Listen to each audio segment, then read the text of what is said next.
Today, we're sharing a new feature that's going to make tracking your students' progress easier than ever before. Have you ever wished for a simple way to see which of your students' goals have been achieved? Well, now you can.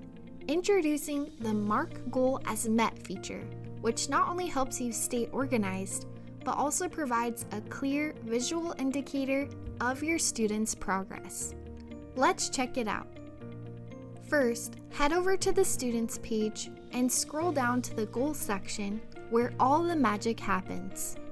Identify the goal that your student has achieved and click the Actions button next to that goal to access the drop-down menu.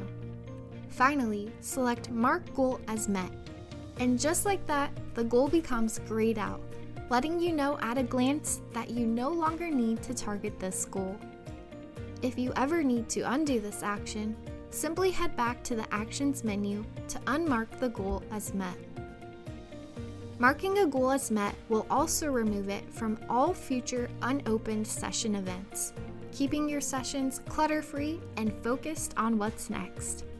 If you still see the goal in an already open session event, just click the refresh icon next to your student's name and the goal will be removed. And there you have it! Marking goals as met and SLP Toolkit is as easy as that. This new feature is a fantastic way to keep track of your students' progress and ensure you're always on top of your game.